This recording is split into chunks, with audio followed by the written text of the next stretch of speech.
Shalom kepada jemaat GBP Taman Firdaus dimanapun kau berada. Kepada teman-temanku yang ada di seluruh Indonesia. Kepada teman-temanku yang ada di Bandung Arena Tennis Club. Kepada teman-temanku yang ada di Bogor BFF. Dalam nama Tuhan Yesus. Shalom. Pada saat ini kami akan sharing firman Tuhan. Mengenai apa? Judulnya ada kasih karunia dari Tuhan.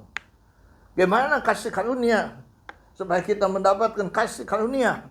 Kita terambil dari 1 Timotius 1 ayat 12 sampai 17. Saya akan membacakannya.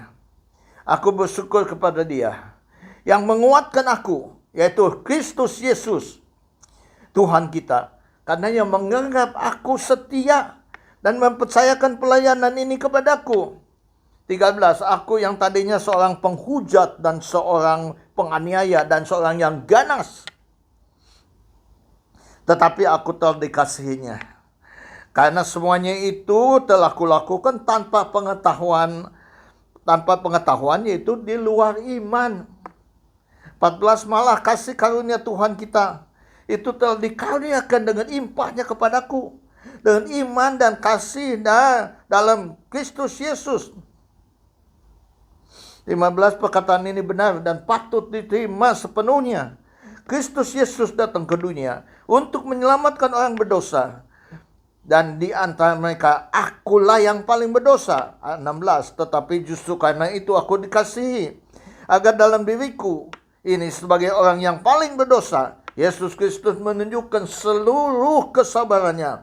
Dengan demikian aku menjadi contoh bagi mereka yang kemudian percaya kepadanya dan mendapat hidup yang kekal, hormat dan kemuliaan sampai selama-lamanya bagi Raja segala zaman, Allah yang kekal, yang tak nampak, yang esa dan amin. Puji Tuhan.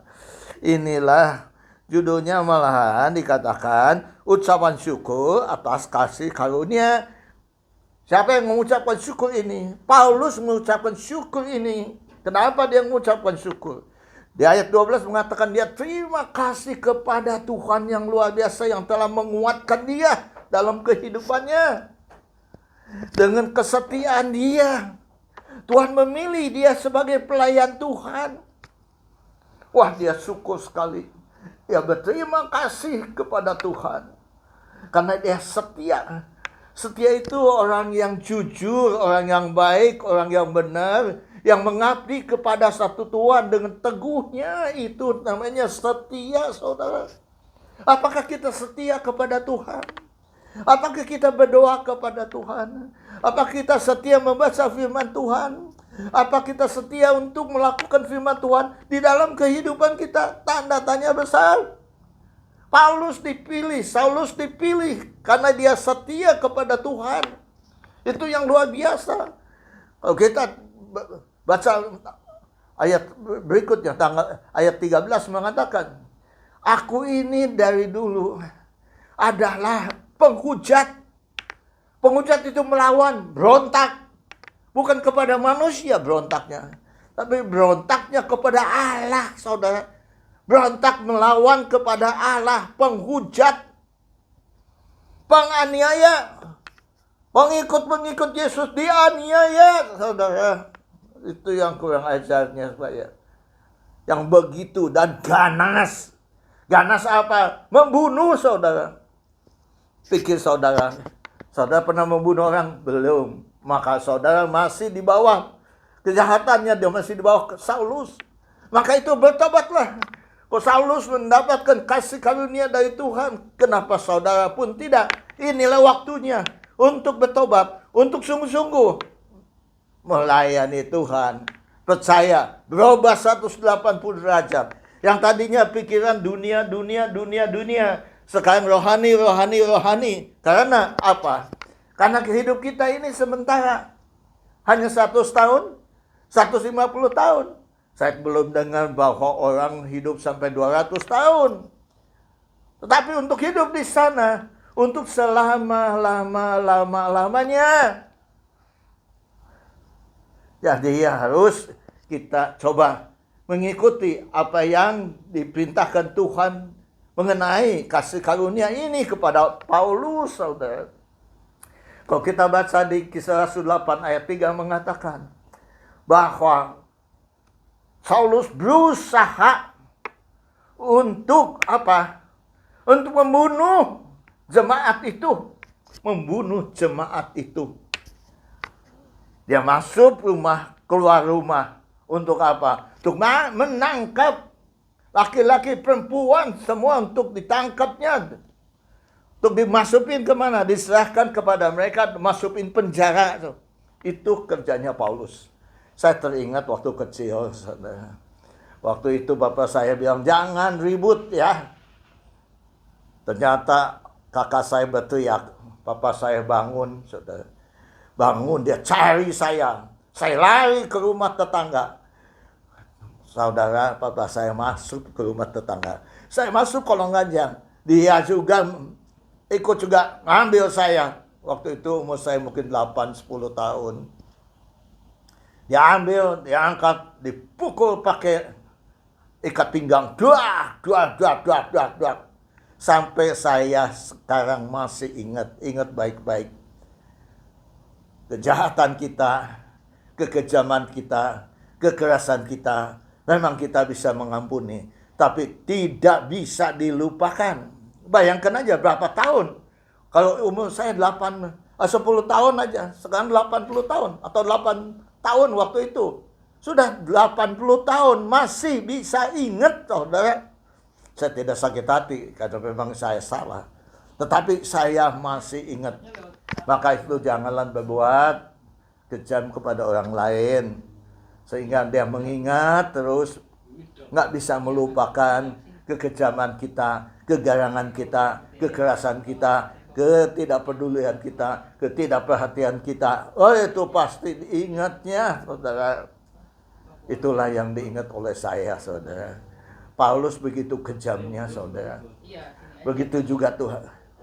Di ayat berikutnya, di Kisah Rasul 9 ayat 1-2 begitu. Dengan berkobar-kobar, Saulus berkobar-kobar untuk mengancam dan membunuh murid-muridnya Tuhan, saudara. Dibunuhnya. Dan dia menangkap, dia membunuh mereka, dan dia mengajukan apa? Dia mengajukan surat ke imam besar. Ayat 2-nya, dia mengajukan surat ke imam besar, meminta kuasa untuk apa? Untuk supaya kalau dia ketemu orang-orang laki-laki atau perempuan pengikut jalannya Tuhan, dia tangkap, dia serahkan kepada Yerusalem dan dimasukin ke penjara, saudara. Kisah Rasul 22 ayat 4 mengatakan demikian. Aku penganiaya, pengikut Tuhan sampai mati. Waduh, bayangkan aja. Kejamnya, sampai mati pengikut Tuhan, saudara. Dan aku menangkap mereka, laki-laki, perempuan, untuk dimasukin penjara. Itulah sadisnya. Sedemikian sadisnya, Tuhan masih bisa mengasihi dia, saudara. Ayat 14, malah kasih karunia dari yang melimpah kepadanya dikaruniakan kepada Saulus dengan iman dan kasih dari Kristus Yesus Tuhan. Yesus Kristus Tuhan telah mengasihi dia, dan dengan iman percaya, dia percaya kepada Tuhan waktu perjalanan di Damsyik. Dia ketemu. Tuhan berbicara kepada dia. Dia bertobat, saudara. Setelah bertobat, dia berubah 180 derajat. Orang bertobat itu 180 derajat. Bukan asal mulut saja, tetapi hatinya tidak. Dengan segenap hati, segenap jiwa, segenap kekuatan. Saulus menerima apa yang difirmankan Tuhan. Yesus Kristus sebagai Tuhan. Dia percaya sekali. Maka itu dia dipilih. Inilah orang yang dipilih, alatku untuk memberitakan. Kisah Rasul 9 ayat 15. Yang memberitakan namaku kepada bangsa-bangsa, kepada raja-raja, kepada orang Israel, Kenapa ke bangsa-bangsa, raja-raja dalam Israel? Karena dia pendidikannya orang yang pendidikan yang tinggi. Dia muridnya Gamaliel yang terkenal. Jadi orang bangsawan. Jadi hubungannya dengan raja-raja, hubungannya dengan orang-orang sekitarnya, pejabat-pejabat. Di mana di lingkungan itu Tuhan mengirim dia untuk membedakan namanya. Tuhan mengirim kita ke kantor kita, ke restoran di mana kita kerja, ke pabrik di mana kita kerja, dan juga kemana kita melakukan bisnis. Disitulah ladang kita untuk memberitakan namanya.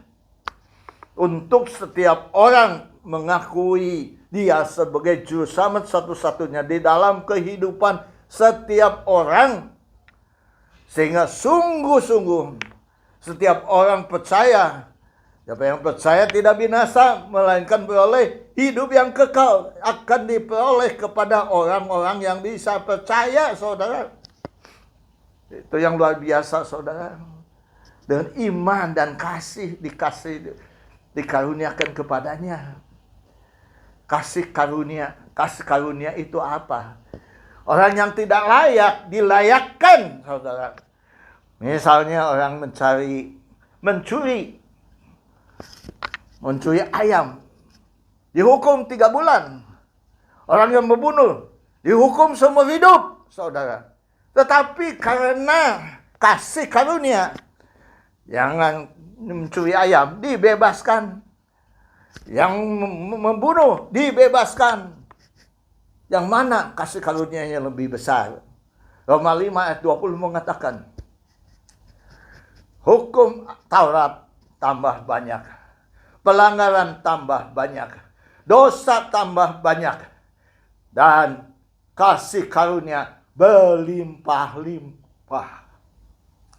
Artinya, yang curi ayam cuma 3 bulan, dia tidak merasakan kasih karunia-Nya yang begitu besar.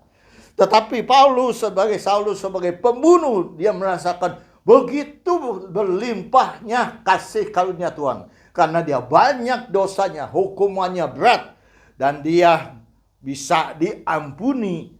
Itu kasih karunia yang besar sekali. Maka tambah banyak dosa, tambah besar kasih karunia, itu pengertiannya. Bagaimana dengan kita? Apakah kita sejahat Paulus? Sejahat Saulus? Tidak mungkin. Tetapi kita ini diberikan kesempatan kepada kita semuanya untuk supaya kita juga bertobat dalam kehidupan kita. Malah ayat 15 mengatakan, firman Allah kepadamu, inilah yang benar yang patut dituruti. Apa yang patut dituruti? Ayat 15. Kristus Yesus mati untuk menyelamatkan orang berdosa. Akulah yang paling berdosa. Itu ayat 15. Jadi Yesus datang ke dunia untuk menyelamatkan orang-orang yang berdosa asal percaya kepada Dia. Mengaku dengan mulut, percaya dalam hati. Itu yang penting dalam diri kita. Kalau kita masih berdosa, Tuhan memberikan pengampunan. 1 Yohanes 1 ayat 9. Kalau kau mengakui dosamu, Dia dengan setia dan adil akan mengampuni dosamu dan menyucikanmu. Bayangkan aja, dosa kita akan diampuni sama Tuhan. Luar biasa. Saat inilah saatnya, waktunya untuk kita bertobat. Dia katakan demikian. Kristus Yesus menunjukkan kasih yang kesabarannya, yang seluruh kesabarannya. Kristus itu sabar menanti kita, setiap kita, supaya kita bertobat. Sabar dari tahun ke tahun, tahun ke tahun, Tuhan. Kesabarannya 2 Petrus 3 ayat 5 mengatakan, kesabaran Tuhan memberikan kesempatan kita untuk kita beroleh keselamatan. Itulah Paulus menulis dengan hikmatnya. Luar biasa. Kita Tuhan telah sabar kepada kita. Telah menunggu kita sekian lama. Bayangkan aja, saya bertobat, umur saya 44 tahun. Sekarang umur saya jalan 83 tahun. Kurang lebih 40 tahun. Sebelumnya saya hidupnya kacau balau, saudara. Tetapi Tuhan mengasihi saya. Saya bertobat tahun 88 terus. Tuhan proses saya, bukan jadi malaikat, tapi proses saya. Sampai hari ini saya jadi apa sebagaimana saya ada. Itu karena kasih karunia Tuhan yang besar, saya ada sebagaimana saya ada hari ini, saudara. Ini untuk contoh. Pak Saulus saja, orang yang paling berdosa, orang jahat yang paling berdosa. Ini dipakai Tuhan untuk contoh bahwa orang yang beginian juga Tuhan panggil, Tuhan ampuni. Supaya Saulus memberitakan ini, melihat kejadian ini, cerita ini, untuk mereka yang kemudian percaya kepada Yesus dan beroleh keselamatan, beroleh hidup yang kekal. Itulah maksud tujuannya, menjadi contoh. Saudara tahu nggak dari mana kasih karunia mulainya? Kisah Rasul, di Kisah Rasul 10 saudara bisa lihat mengenai apa? Mengenai cerita mengenai Petrus dan Cornelius. Pada satu saat Petrus waktu itu jam 12 siang, dia lapar, dia mau makan. Ada penglihatan bahwa ada kain yang besar dari langit turun, tergantung dari 4 sudut dan turun ke bawah. Di dalamnya ada apa? Binatang-binatang berjalan. Binatang-binatang berjalan dan burung-burung di sana. Ada suara mengatakan, sembelihlah, makanlah. Petrus katakan, aku selama hidup ini tidak makan yang haram. Berikutnya ayat 15. 10:15 mengatakan demikian. Ada suara bunyi lagi berbicara kepada Petrus. Katanya, apa yang dihalalkan Allah, jangan engkau haramkan. Jangan diharamkan oleh engkau. Jadi yang dihalalkan oleh Tuhan tidak boleh diharamkan oleh manusia, saudara. Mulai Petrus bingung nih. Dan 3 kali bicara itu dan terangkatlah kain itu ke atas. Dia merenungkan apa maksudnya ini. Tuhan memberikan penglihatan ini, apa maksudnya. Maka itu waktu dia merenungkan, datanglah orang dari Yope. Datang kepadanya menjemput. Siapa 4 orang itu? Adalah Cornelius. Cornelius 4 hari sebelumnya dia kedatangan malaikat. Waktu dia berdoa ada penglihatan. Malaikat masuk dan berbicara kepada dia. Supaya dia pergi ke Yope menjemput Petrus. Yang tinggal di rumah Simon. Nama Petrus juga Simon disebut Petrus. Di rumah Simon yang penyamak kulit. Supaya dijemput. Yang hidupnya di tepi pantai. Dan dia datang. Waktu dia mau turun, Roh mengatakan, turunlah, mereka menjemput kamu. Pergilah, aku yang menyuruh, konfirmasinya. Maka dia turun ke bawah. Dia tanya, mau apa? Katakan mau mengundang. Cornelius mengundang dia. Maka dia bilang, oke, menginap 1 malam, besok kita pergi. Dan besoknya mereka berangkat dan sampailah ke Yope, rumah Cornelius. Di rumah Cornelius sudah siap teman-temannya yang semuanya teman-temannya dari Cornelius kumpul di sana untuk mendengarkan berita apa yang diberikan kepada mereka. Saudara, mereka nunggu dan berbicaralah. Petrus berbicara kepada Cornelius. Dia katakan, sebenarnya lah orang Yahudi tidak boleh bergaul dengan orang-orang bangsa-bangsa lain. apalagi masuk ke rumahnya. Tetapi aku mengerti sekarang bahwa Tuhan menunjukkan kasih-Nya kepada bangsa, kepada orang lain. Dia katakan demikian. Maka itu saya datang ke tempat ini.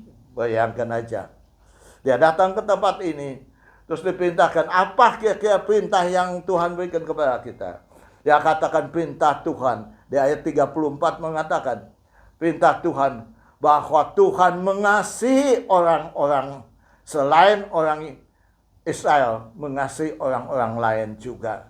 Asal mereka, ayat 35, asal mereka takut akan Tuhan dan mengamalkan kebenarannya, Tuhan berkenan kepadanya. Ingat baik-baik, takut akan Tuhan, mengamalkan kebenaran, hidup dalam kebenaran, Tuhan berkenan kepada siapa saja di dunia ini yang takut akan Tuhan dan mengamalkan kebenaran, berkenan kepada Tuhan.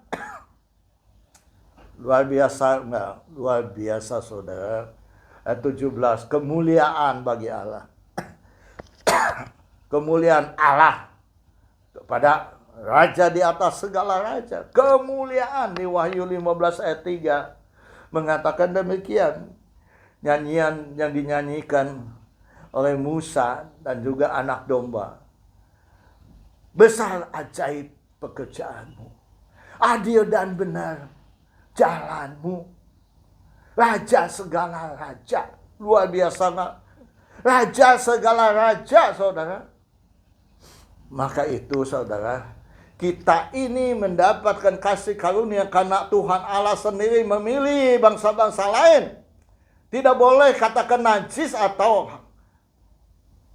kafir kepada orang-orang bangsa-bangsa lain. Asal mereka mau takut akan Tuhan dan mengamalkan kebenaran. Bangsa apapun juga mendapatkan kasih karunia dari Tuhan Yesus Kristus kepada setiap orang. Luar biasa. Kasih karunia kita jadi orang-orang percaya. Kasih karunia kita dibenarkan. Kasih karunia kita diampuni. Dengan kasih karunia kita ini dikuduskan. Kita ini menjadi anak Allah. Kita ini memanggil Bapak dan Allah dan Aba dan Bapak. Bayangkan aja, kita dipanggil menjadi anaknya. Luar biasa nggak? Luar biasa, itu kasih karunia Tuhan yang diberikan kepada seluruh bangsa. Sehingga kita selamat, saudara. Kita selamat, kita hidup kembali. Dan juga kita harusnya, dari Kisah Rasul 15:1-2, bahwa mereka menganjurkan orang-orang yang bukan Yahudi harus disunat sehingga dapat keselamatan. Tetapi Petrus dengan Saulus berjuang, mereka katakan, ini semua orang pilihan Tuhan, telah disucikan dengan imannya, dan mereka dipilih oleh Tuhan. Sama dengan kita, kenapa membebankan mereka dengan sunat dan bersunat? Dan keluarlah ayat mengenai sunat dan tidak bersunat, Roma 2 ayat 29. Bahwa yang disunat itu adalah sunat hati kita. Orang Yahudi tidak nampak keyahudian. Sunat adalah sunat hati. Bukan secara sunat hati secara rohani, bukan secara harafiah, saudara. Maka itu Galatia 6 ayat 15 mengatakan, sunat dan tidak sunat tidak penting. Yang penting adalah kita akan masuk di dalam perjamuan kudus. Seperti biasanya sebulan sekali. Pada saat ini persiapkanlah roti dan anggur. Kita akan masuk dalam persekutuan yang indah dengan Tuhan Yesus Kristus. Angkatlah roti ini tinggi-tinggi. Terima kasih Tuhan. Kau kami masih hidup saat ini. Karena kasih karunia yang datang daripada Engkau sendiri. Terima kasih Tuhan. Firman yang ditaburkan tidak pernah sia-sia. Pasti bertumbuh dan berbuah. Terima kasih Tuhan. Pada saat ini kami bersekutu dengan Engkau melalui perjamuan kudus. sesuai dengan firman Tuhan. Sebab apa yang telah kuteruskan kepadamu telah aku terima dari Tuhan, yaitu bahwa Tuhan Yesus pada malam waktu ia diserahkan mengambil roti, dan sesudah itu ia mengucapkan syukur atasnya, ia memecah-mecahkannya dan berkata, inilah tubuhku yang diserahkan bagi kamu. Perbuatlah ini menjadi peringatan akan aku. Dalam nama Tuhan Yesus Kristus, mari kita bersama-sama memakannya.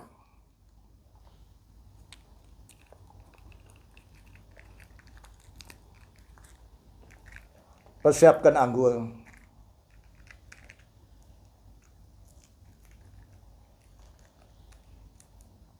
Angkatlah anggur tinggi-tinggi. Demikianlah juga ia mengambil cawan sesudah makan, lalu berkata, cawan ini adalah perjanjian baru yang dimeteraikan oleh darahku. Perbuatlah ini setiap kali kamu memakannya dan meminumnya menjadi peringatan akan aku. Sebab setiap kali kamu makan roti ini dan cawan ini, kamu memberitakan kematian Tuhan sampai ia datang untuk kedua kalinya. Hanya dalam nama Tuhan Yesus kami telah berdoa dan ucapkan syukur. Haleluya. Mari kita minum bersama-sama. Ucapkan syukur dan terima kasih dengan bahasa kita masing-masing. Terima kasih Tuhan. Kau baik, sungguh baik dan amat baik. Masih memberikan kesempatan kepada kami Tuhan untuk sungguh-sungguh bertobat, untuk takut akan Tuhan dan mengamalkan kebenaran. Bangsa apapun, suku apapun, kami percaya. Asal kami takut akan Tuhan dan mengamalkan kebenaran. Kami adalah anak-anak-Mu dan kami percaya kami akan bersama-sama dengan-Mu waktu Engkau memanggil kami, waktu Engkau bersama-sama dengan kami. Terima kasih Bapa, kami serahkan kehidupan kami hanya di dalam pimpinan-Mu, hanya di dalam satu nama-nama di atas segala nama, penguasa langit dan bumi dengan seisinya. Namanya Tuhan Yesus Kristus kami telah berdoa dan mengucapkan syukur. Siapa ingin didoakan, taruhlah kedua tangan-Mu di dadamu. Saya akan berdoa. Bapa surgawi, Bapa yang kami kenal di dalam nama Tuhan Yesus, kami percaya 2-3 orang berkumpul, Engkau hadir, kuasa-Mu hadir, mujizat-Mu hadir, kedahsyatan-Mu hadir. Kau mengetahui orang-orang yang sedang melihat tayangan ini. Kalau mereka sakit, Tuhan jamah. Apapun penyakit mereka, Tuhan jamah. Bilu-bilu-Mu menyembuhkan dengan sempurna. Jadilah sembuh, jadilah tahir. Kalau mereka mempunyai permasalahan dengan keluarga, dalam nama Tuhan Yesus kami percaya Engkau menjamah, berikan jalan keluar, berikan damai sejahtera yang dari Tuhan turun kepada mereka semuanya. Kalau mereka ada tantangan dalam bisnis, keuangan, dalam kehidupan mereka, dalam nama Tuhan Yesus, Tuhan buka jalan bagi mereka. Kami percaya dengan iman dan percaya Tuhan akan melimpahkan berkat kepada orang-orang yang membutuhkan, yang setia kepada Engkau, yang takut akan Tuhan dan mengamalkan kebenaran. Engkau perhatikan mereka dan Tuhan sendiri yang menjawab kebutuhan mereka sehingga mereka mendapatkan jalan keluar yang dari Tuhan sendiri. Nama-Mu yang dipuji, dimuliakan, diagungkan. Hanya di dalam nama Tuhan Yesus Kristus kami telah berdoa dan ucapkan syukur. Terima kasih Bapa. Sebentar kami akan berpisah dan kembali ke tempat kami masing-masing. Terimalah berkat anugerah dari Allah Bapa, damai sejahtera dari Yesus Kristus, persekutuan persatuan penghiburan dari Roh Kudus yang menghibur dan mempersatukan kami semuanya sekarang dan sampai selama-lamanya. Diberkatilah kehidupan-Mu, diberkatilah keluarga-Mu, diberkatilah anak mantu cucu-Mu, diberkatilah pekerjaan-Mu, diberkatilah usaha-Mu. Apapun yang kami buat pasti berhasil. Damai sejahtera, sukacita turun kepada keluarga yang sungguh-sungguh takut akan Tuhan. Terima kasih Bapa. Kami serahkan semuanya hanya di tangan kuasa pimpinan-Mu. Hanya dalam nama Tuhan Yesus Kristus, Juru Selamat dan Gembala kami yang hidup, kami telah berdoa dan mengucapkan syukur. Haleluya. Yang percaya katakan amin. Tuhan memberkati.